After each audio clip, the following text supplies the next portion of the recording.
अम्बाला की land policy बनाई जाए। तो बाइंडिंग हो गई, चीफ सेक्रेटरी वहां पर हाँ कर रहे, जो भी चीफ सेक्रेटरी थे उन्होंने कहा ठीक है जी हम लैंड पॉलिसी बना देंगे।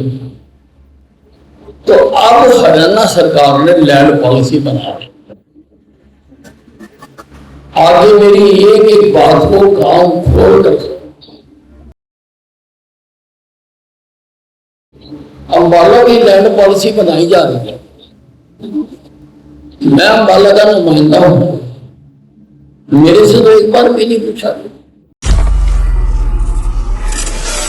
अगर मैं बीमार होता, कहीं बाहर गया हुआ होता और वो पास हो गया होता, आज सड़क सड़क पर लोग धक्के खा रहे होते हैं अम्बाला कैंट के। बाजारों में आपने देखा ना, कई बार लोग मेरे से बहस करते थे लोग कि जी फ्री होल्ड करा दो, फ्री होल्ड करा दो, फ्री होल्ड करा दो। मैंने कहा कब हो गए तुम जिस दिन ये फ्री होल्ड वाला खोल गए। अम्बाला छावनी की फ्री होल्ड पॉलिसी को लेकर अब सियासी घमासान खुलकर सामने आ गया है। हरियाणा सरकार के वरिष्ठ मंत्री अनिल विज ने अपनी ही सरकार की प्रस्तावित पॉलिसी पर गंभीर सवाल खड़े करते हुए दावा किया है कि अगर ये ड्राफ्ट बिना बदलाव लागू हो जाता तो हजारों परिवारों के सर पर बेघर होने का खतरा मंडरा सकता था। विज का आरोप है कि करोड़ों रुपए जमा कराने, 150 साल पुराने मूल दस्तावेज मांगने और रकम जमा न करने पर मकान सील कर सरकार के कब्जे में लेने जैसे प्रावधान आम लोगों के लिए बेहद नुकसानदायक है। उन्होंने कहा कि कैबिनेट की बैठक में अधिकारियों के दबाव के बावजूद उन्होंने इस एजेंडे को पास नहीं होने दिया। इतना ही नहीं, अनिल विज ने साफ शब्दों में कहा कि यदि अम्बाला छावनी की जनता को अपने जायज हक के लिए सरकार से भी लड़ना पड़ा तो वो सरकार के साथ नहीं बल्कि जनता के साथ खड़े होंगे।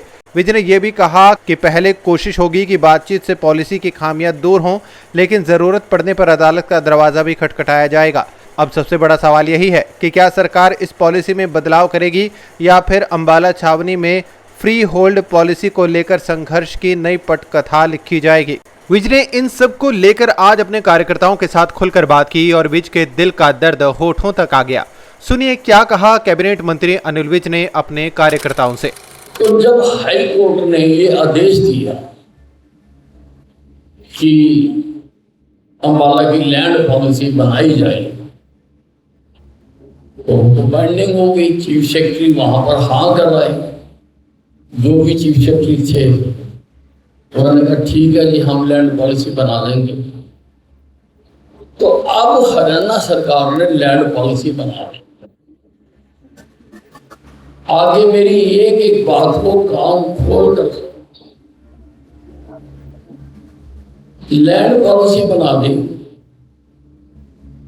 वो कैबिनेट की मीटिंग में एजेंडे में आ गए। पहले दिन जो एजेंडा पेश हुआ उसमें वो दर्जन नहीं थी,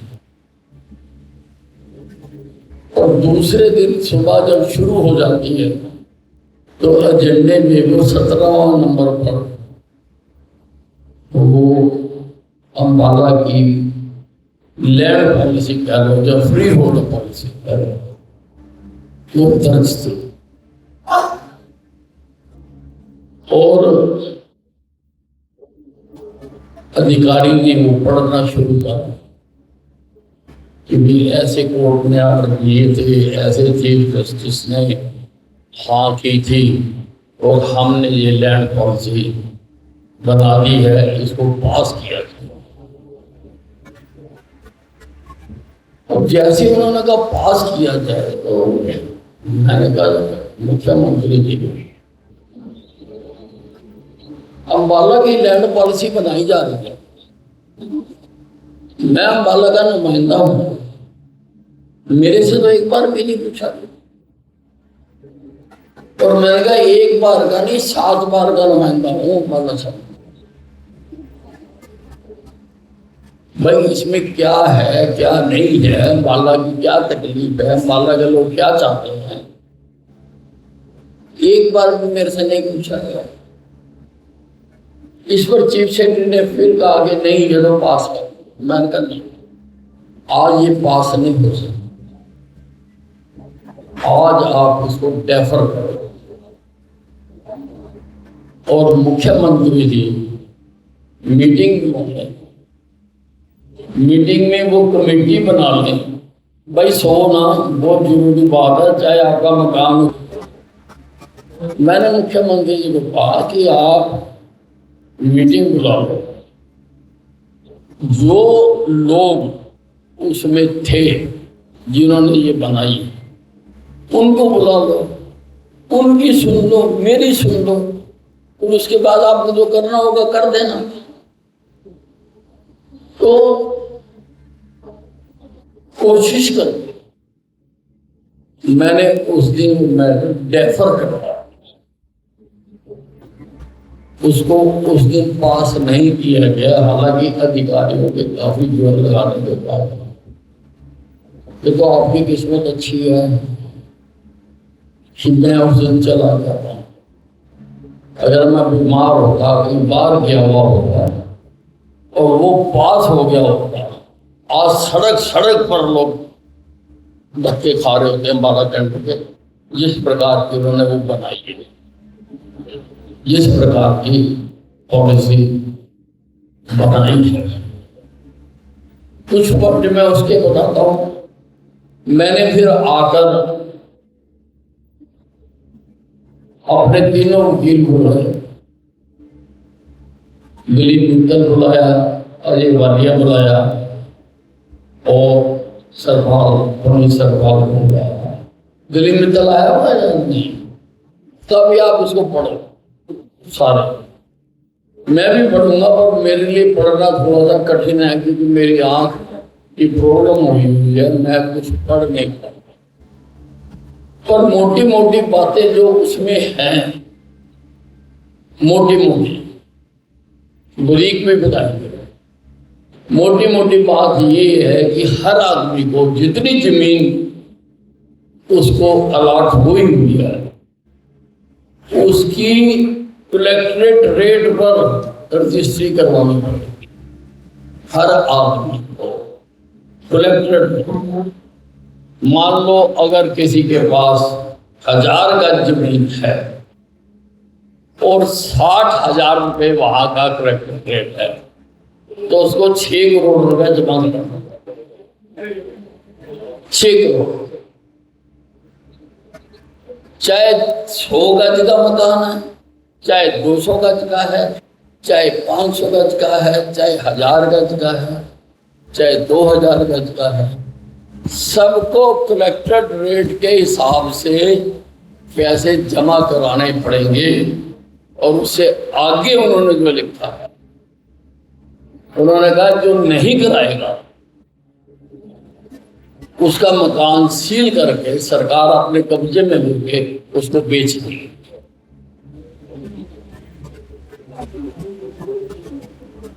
जो नहीं कराएगा उसको उसका मकान सील कर दिया जाएगा। उसमें टाइम लिखा हुआ है, अभी ये बता सरकार फिर उसको किसी को भी बेच सकती है। नेक्स्ट कौन सा था? ओरिजिनल अलॉटमेंट का डॉक्यूमेंट्स देना पड़ता है। और ओरिजिनल तो 150 साल पहले किसी के परदादे के भी परदादे को हुआ। और पहले तो बंटवारे होते नहीं थे, घर में बुजुर्ग बांट देते थे, काके नुए दे दे, मुन्नी नुए दे दे, लाले नुए दे दे। अब उनके कागज कहां से आए? इसमें लिखा हुआ है कि ओरिजिनल कागज है वो लाकर देना पड़ेगा। मैंने कहा कि जो नहीं करेगा उसको 1 साल के अंदर अंदर सारा पैसा जमा कराना पड़ेगा। 25% तभी कराना पड़ेगा जब वो पोर्टल पर भरेगा कि हाँ मैं इसको फ्री होल्ड कराना चाहता हूँ। बाजारों में आपने देखा ना, कई बार लोग मेरे से बहस करते थे लोग कि जी फ्री होल्ड करा दो, फ्री होल्ड करा दो, फ्री होल्ड करा दो। मैंने कहा तड़पोगे तुम, जिस दिन ये फ्री होल्ड वाला चैप्टर खोल गए तड़पोगे।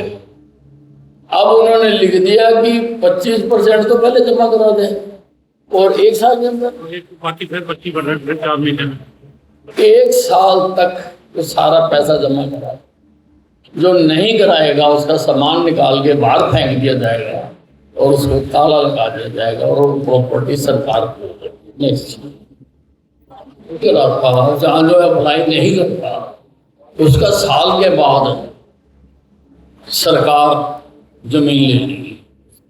वो जमीन सरकार को, उसके बाद उसका डैमेज मान लो यहाँ नहीं रहते हैं, बाहर रहते हैं, जहाँ नहीं कराना चाहते, जहाँ घर का बंटवारा नहीं हुआ, तो जो अप्लाई नहीं करेगा पोर्टल बनेगा, पोर्टल पर जो अप्लाई नहीं करेगा 1 साल के बाद उसके मकान को ताला मार दिया जाएगा। चलो, उसके अलावा उससे डैमेज रेंट लिया जाएगा और उससे रेंट भी लिया जाएगा मार्केट रेट पे। मार्केट रेट के ऊपर। तेरे को हमने कराने के लिए कहा था और तूने नहीं ली, अब वो हमारी जमीन पे रहा है तो इसके पैसे दे, आगे दे। अगर किसी की एनक्रोचमेंट है तो उससे बहुत ज़्यादा पैसा लिया जाएगा जो उसकी एनक्रोचमेंट हो। उसका भी रेट रखा है, उसका पैसा बढ़ाकर अभी यहाँ क्लियर नहीं हो पा रहा, वो पैसा लिया जाएगा एनक्रोचमेंट का जो लोगों ने कर रखी है, उसका पैसा लिया जाएगा। आगे बढ़ेंगे। इसमें और बहुत सारे लीगल पॉइंट्स हैं, बहुत सारे लीगल पॉइंट्स जो इसमें हैं, तैयार कर रहे हैं। मैंने वकीलों को कह दिया है। अब हमारे सामने 3 रास्ते। पहला रास्ता तो ये है कि मुझे उम्मीद है कि मैं मीटिंग में जितने गलत इसमें चीजें हैं उनको कैंसिल करवा दूं,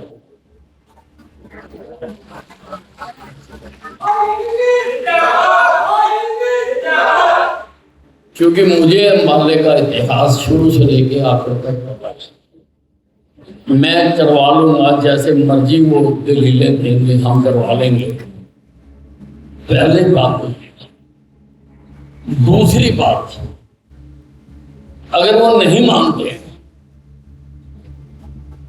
तो हमें इस पॉलिसी को कोर्ट में चैलेंज करना पड़ेगा। उसके लिए शहर की एक बड़ी समिति बननी चाहिए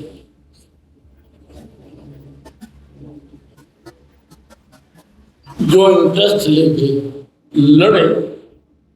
और तीसरी बात जो मैं सबसे खतरनाक आपके सामने कहने जा रहा हूं, हो सकता है कि हमें सरकार के साथ भी लड़ना। मैं आज आपको ये विश्वास देने के लिए खड़ा हुआ हूं कि अगर अम्बाला की जनता को अपना जायज काम कराने के लिए भी सरकार के साथ लड़ना पड़ा तो अनिल भी सरकार के साथ नहीं होगा, अम्बाला की जनता के साथ।